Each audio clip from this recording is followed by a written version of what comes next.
अगली मौत किसकी। संजीव अपने दोस्तों राघव और प्रतीक के साथ बियर बार में बैठकर बियर पी रहा था। संजीव आज बहुत खुश लग रहा था। अरे यार, आज की पार्टी में तो मजा आ गया।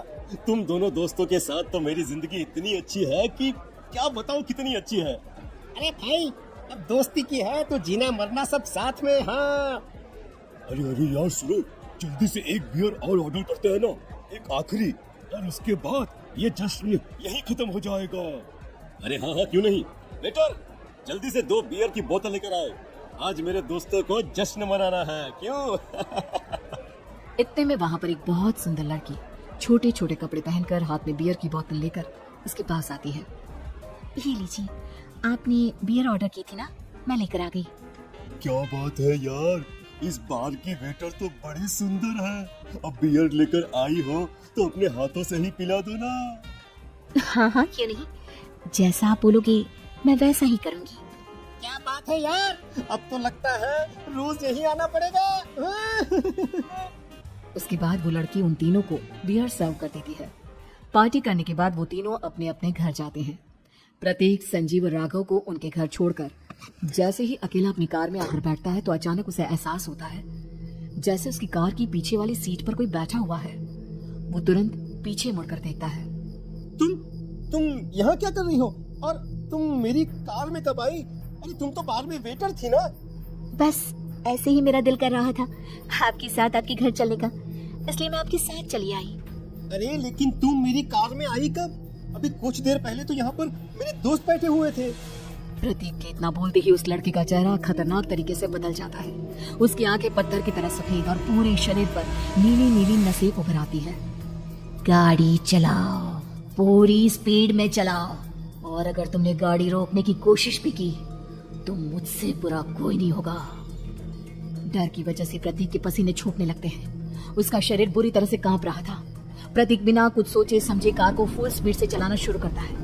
चलते चलते वो शहर से दूर एक पहाड़ी पर पहुंच जाता है और सामने अब सिर्फ पहाड़ी का किनारा दिख रहा है, जिसे देख प्रतीक घबरा कर अचानक से कार को ब्रेक लगाता है।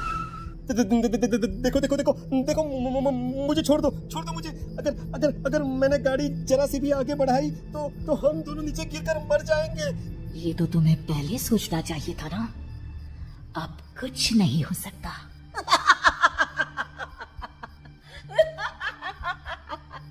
छोड़ दो मुझे। नहीं प्लीज मुझे छोड़ दो। प्लीज मुझे जाने दो। छोड़ दो मुझे। गाड़ी आगे बढ़ाओ। और तभी अचानक से बिना प्रतीक के स्टार्ट किए उनकी कार आगे बढ़ती है और गहरी खाई में गिर जाती है। उसकी चीखने की आवाज एक चारों तरफ सुनाई देती है।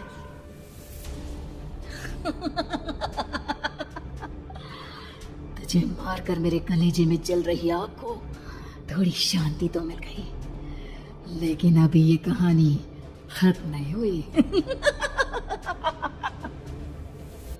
और फिर अगले दिन राघव और संजीव को पता चलता है कि प्रतीक की पहाड़ी से नीचे गिरकर मौत हो गई।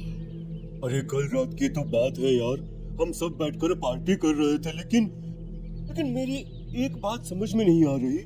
राघव शहर से इतना बाहर उस पहाड़ी पर इतनी रात को क्या करने गया था? अरे यार, वही सोचकर तो मैं भी परेशान हूँ। हम दोनों को छोड़ने के बाद तो वो सीधा अपने घर जाने वाला था, और वो आत्महत्या क्यों करेगा भाई? कल रात तक वो कितना खुश था, हमारे साथ सेलिब्रेट कर रहा था। हाँ, लेकिन पुलिस ने तो यही कहा है कि प्रतीक ने अपनी कार को जानबूझकर पहाड़ी से नीचे गिरा दिया और आत्महत्या कर ली। अरे यार संजीव, मेरी तो कुछ भी समझ में नहीं आ रहा है। चल ठीक है, अब मैं अपने घर जाता हूँ। Okay bye. राघव अपने घर में अकेला था। दोपहर का वक्त था। तभी दरवाजे की घंटी बजी। कौन है? अरे 1 मिनट रुको, अभी आता हूँ। राघव ने जैसे ही दरवाजा खोला उसने देखा कि सामने एक बहुत खूबसूरत लड़की खड़ी हुई है। कौन है आप और यहाँ किससे मिलने आई हैं? देखिए ना, बाहर बारिश शुरू हो गई थी, मेरी गाड़ी खराब हो गई है। आपका घर नजर आया तो सोचा कुछ हेल्प ले लेती हूँ। क्यों नहीं, आइए ना, आइए। मेरे कपड़े पूरे भीग चुके हैं, क्या आपके पास टॉवल मिलेगा प्लीज? राघव अपने बाथरूम से एक टॉवल लाकर उस लड़की को देता है। थैंक यू सो मच, अब मैं चलती हूँ। अरे इतनी क्या जल्दी है? आप चाहे तो बारिश रुकने तक यहाँ पर रुक सकती हैं। हाँ। लड़की ने पलटकर राघव की तरफ देखा। नहीं, मुझे जाना होगा, मेरा काम बाकी है।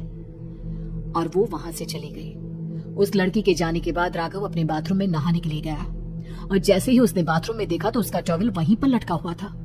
उसने टॉवेल हाथ में लिया तो देखा कि उसका पूरा टॉवेल खून के धब्बों से सना हुआ है। अरे अरे ये क्या? ये टॉवेल तो मैंने उस लड़की को दे दिया था। ये वापस मेरे बाथरूम में कैसे आ गया? और इस पर ये खून के धब्बे कहाँ से आ गए? राघव ने आईने में देखा तो उसकी गर्दन पर एक बड़ा सा चाकू का कट लगा हुआ था जिससे खून बह रहा था, जिसे देख राघव के होश उड़ गए। हाँ, अरे ये क्या? मेरी गर्दन इतनी ज्यादा कटी हुई है और मुझे दर्द भी नहीं हो रहा है। ये क्या हो रहा है मेरे साथ? राघव घबराकर बाथरूम से बाहर आया और अपना मोबाइल उठाकर उसने संजीव को फोन लगाया। संजीव जल्दी से मेरे पास आ जाओ। मुझे लगता है कुछ बहुत बड़ी गड़बड़ है, जल्दी आ जाओ। उधर से आवाज आई, लेकिन वो आवाज संजीव की नहीं बल्कि एक लड़की की थी। कुछ अजीब नहीं हुआ है, बस तुम्हारी मौत तुमसे मिलने आई थी और तुम्हें मार कर चली गई। अब तुम इस दुनिया का हिस्सा नहीं हो राघव, इसलिए तुम्हें अपनी गर्दन के कटने का दर्द भी महसूस नहीं हो रहा। नहीं, ऐसा नहीं हो सकता, ऐसा नहीं हो सकता। कौन हो तुम? तुम्हारी मौत। अब संजीव के पास खबर पहुंचती है कि राघव ने अपने ही घर में चाकू से गर्दन काटकर आत्महत्या कर ली। ये सुनने के बाद संजीव के होश उड़ गए। वो पसीने से तरबतर हो गया और एक अनजाना डर अब उसके दिल को सताने लगा। संजीव के साथ ही उसका एक छोटा भाई राजीव भी रहा करता था। अपने भाई को इस तरह परेशान देखकर राजीव उसके पास आया। अरे भैया, क्या हुआ भैया?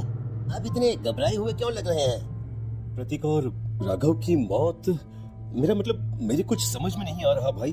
अचानक से मेरे दोनों दोस्तों ने आत्महत्या क्यों कर ली? अरे वो तो मेरी भी समझ में नहीं आ रहा है भैया। हाँ, हो सकता है कि कोई परेशानी होगी और इसीलिए उन्होंने ऐसा किया होगा।